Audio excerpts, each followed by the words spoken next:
என் தங்கப்பிள்ளையே, நீண்ட நாட்களுக்கு பிறகு இந்த வராகியிடம் இருந்து உன் வாழ்க்கைக்கான நல்ல குறி ஒன்று வந்திருக்கின்றது. அம்மா சட்டென்று யாருக்கும் எந்த ஒரு குறியும் சொல்லிவிடுவதில்லை. நான் உனக்கு நல்ல வாக்கு தருகின்றேன். ஆனால் குறி சொல்ல வேண்டும் என்றால் என் பிள்ளையின் வாழ்க்கையில் ஏதோ ஒன்று நடந்திருக்க வேண்டும்.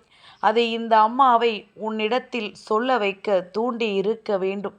அப்படி இருந்தால் மட்டும்தான் நான் உன்னை தேடி வந்து இது போன்ற விஷயத்தை உன்னிடத்தில் தெரிவிக்க வருவேன் என்பதனை முதலில் நீ புரிந்து கொள்ள வேண்டும். அப்பேற்பட்ட உன் வாழ்க்கையில் இன்று என்னிடத்திலிருந்து உனக்கு ஒரு நல்ல குறி வந்திருக்கிறது என்றால் நிச்சயமாக அதை நீ என்னிடத்திலிருந்து பெற்றுக்கொள்வதுதான் முறையான விஷயம். நீ ஒருவேளை என்னிடத்தில் அதனை பெற்றுக்கொள்ளாமல் சென்று விட்டாயானால் என் குழந்தையே, அது உனக்கு மிகுதியான அளவில் நஷ்டத்தை ஏற்படுத்தி கொடுக்கும். ஏன் தெரியுமா? நல்ல குறி என்று நான் சொல்லிவிட்ட பிறகும் கூட அதை நீ கேட்காமல் சென்று விட்டாயானால் எதிர்வரக்கூடிய நல்ல விஷயங்களை கூட நீ சரியான முறையில் பெற்றுக்கொள்ளாமல் இருந்து விடுவாய். உனக்கு நடப்பது நல்லதா கெட்டதா என்று எதுவும் உனக்கு தெரியாமல் போய்விடும். என்னதான் நடக்கிறது இந்த வாழ்க்கையில் என்று சொல்லி என் குழந்தை மனம் வேதனைப்பட்டு நின்று கொண்டிருப்பாய். உனக்காக தெய்வம் ஒரு விஷயத்தை கொண்டு வந்து உன்னிடத்தில் கொடுக்கும் பொழுது அதை கூட பெறக்கூடிய பொறுமை உனக்கு இல்லை என்றால் வேறு எதில்தான் பொறுமை வந்துவிடப் போகின்றது? அம்மா சொல்வது உனக்கு புரிகின்றதா? நான் வாழ்க்கையில் ஒவ்வொரு விஷயங்களையும் உனக்கு கற்றுக் கொடுத்து கொண்டிருக்கின்றேன். உன்னை பொறுமையாக இருக்கச் சொல்கின்றேன். பொறுப்போடு வாழச் சொல்கின்றேன். என்ன நடந்தாலும் அதில் நீ மனம் தளராமல் இருக்க கற்றுக் கொடுக்கின்றேன்.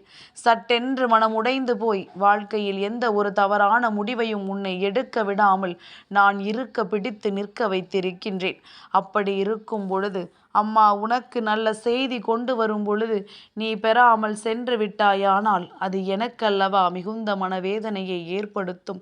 அப்படி ஒரு நிலை இந்த வாழ்க்கையில் உனக்கு ஒரு நாளும் வந்துவிடக்கூடாது என்பதற்காகத்தான் உன் அம்மா மிகுதியான கவனத்தோடு உனக்கு நல்ல செய்தியை எப்பொழுதுமே கொண்டு வந்து கொண்டிருக்கின்றேன். அந்த வகையில் இன்று நீ என்னிடத்திலிருந்து பெறக்கூடிய இந்த செய்தியானது உன்னுடைய வாழ்க்கையில் பேரதிசயத்தை உனக்கு தரக்கூடிய செய்தி. இந்த வாழ்க்கை உனக்கான சந்தோஷத்தை பெறக்கூடிய செய்தி என்பதனை என் குழந்தை நீ முதலில் புரிந்து கொள்ள வேண்டும்.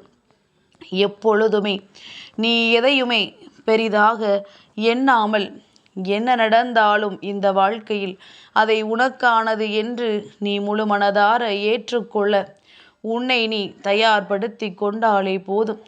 மனநிறைவான சூழ்நிலைகள் எல்லாம் உனக்கே உரித்தானதாக உன்னை தேடி வந்து கொண்டிருக்கும் என்பதனை புரிந்து கொள். உன்னை சுற்றி இருப்பவர்களுக்கு பதில் சொல்ல நேரத்தை ஒதுக்குகின்ற நீ உனக்காக நல்லதை கொண்டு வருகின்ற இந்த தாயானவள் எனக்காக நேரம் ஒதுக்காமல் செல்வது எதற்காக? என் பிள்ளையே, நீ நினைக்கலாம், நாம் இதை கேட்டு என்ன செய்ய போகின்றோம், நமக்குத்தான் பிரச்சனைகள் எப்பொழுதும் இருக்கிறதே என்று.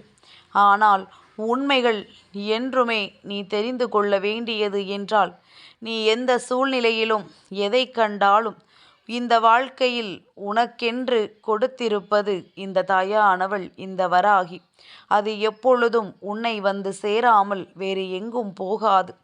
உனக்கு வேண்டுமானால் என் வாக்கு வேடிக்கையாக இருக்கலாம். ஆனால் இந்த தாயானவள் எனக்கு என் பிள்ளையின் வாழ்க்கையில் நல்லதை நடத்தி கொடுப்பது மட்டும்தான் கடமையாக இருக்கின்றது. அதை நான் தவறாமல் எப்பொழுதும் செய்து கொண்டிருக்கின்றேன்.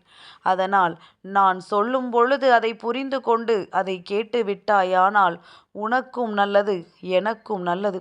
நீ மேலும் மேலும் எதை நினைத்தும் வருத்தப்படாமல் இருந்து கொண்டிருப்பாய்.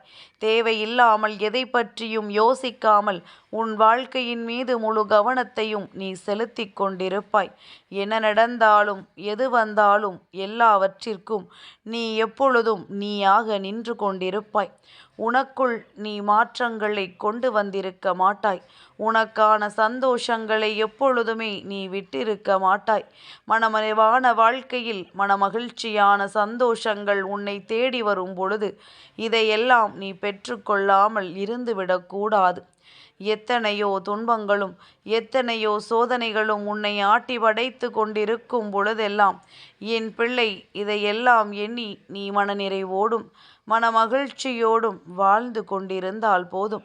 அம்மா எந்த நேரத்திலும் உன் வெற்றியை உன் கைகளில் ஒப்படைப்பேன் என்பதனை நீ நிச்சயமாக புரிந்து கொள்வாய்.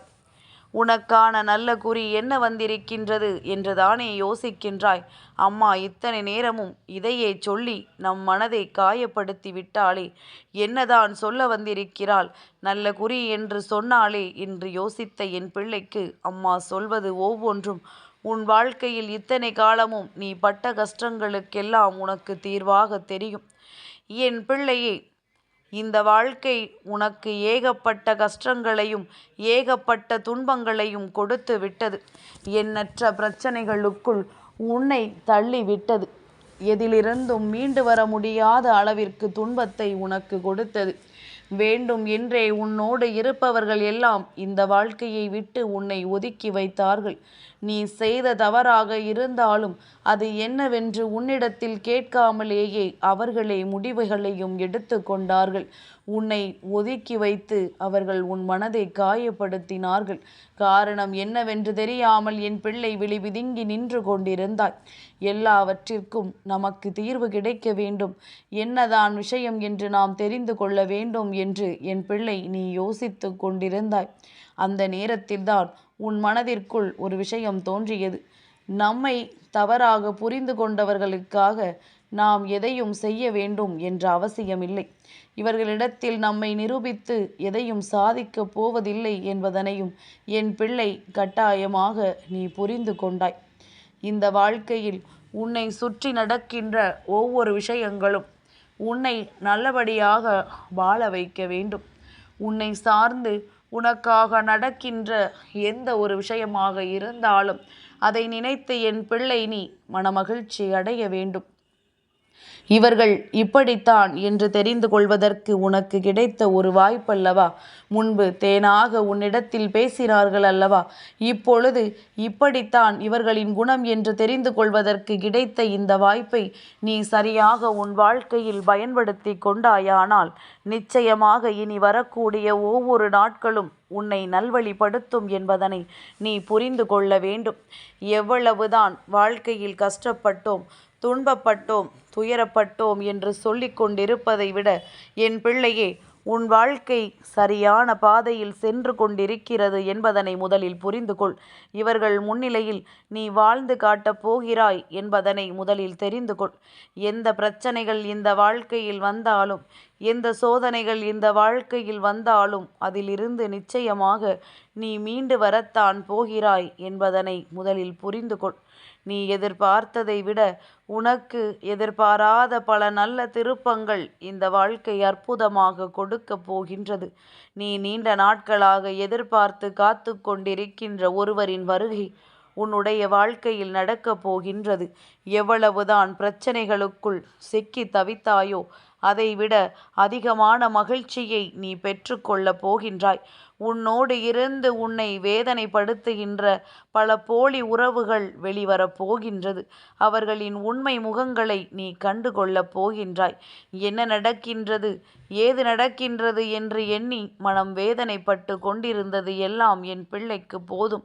இனி நடக்கக்கூடிய விஷயங்கள் அத்தனையும் உனக்கு தெளிவாகவே எல்லாவற்றையும் உணர்த்தும் என்பதனை நீ புரிந்து கொள்ளத்தான் போகின்றாய். எப்பேற்பட்ட சிக்கல்களிலும் இருந்து உன்னை காப்பாற்றுகிற இந்த வராகி உன்னோடு இருக்கும் பொழுது எதை பற்றிய கவலையும் உனக்கு தேவையில்லை. நீ நல்ல நிலைக்கு சென்று சேரப்போகின்றாய் என்பதைத்தான் இந்த குறியில் வந்திருக்கின்றது. அதனால் என் பிள்ளையே, எதையும் நம்பாமல் இருந்து விடாதே. எந்த ஒரு விஷயமாக இருந்தாலும் காரணத்தோடு தான் நம் கண்களில் படும், காரணத்தோடு தான் நமக்கான தீர்வினை கொடுக்கும் என்று சொல்லி என் பிள்ளை அதை புரிந்து கொண்டு நீ வாழத் தொடங்கினாலே போதும். என்றும் இந்த வாழ்க்கையின் சூழ்நிலைகள் உன்னை வாழ வைக்கும். என்றும் இந்த வாழ்க்கை உன்னை அடுத்த கட்டத்தை நோக்கி நகர வைக்கும். எதிர்பாராத விஷயங்களை எல்லாம் உனக்கு திருப்திகரமானதாக கொடுக்கும் என்பதனை நீ புரிந்து கொள்வாய். இந்த குறி உன் வாழ்க்கையில் இனிமேல் நடக்கப் போகின்ற விஷயங்களை பற்றி உனக்கு சொல்லி இருக்கின்றது. இதை புரிந்து கொண்டு கவலைப்படாமல் ஒவ்வொரு அடியையும் எடுத்து வை. என் தங்கப்பிள்ளைக்கு இந்த வராகி அம்மாவினுடைய ஆசீர்வாதங்கள் எப்பொழுதும் உண்டு.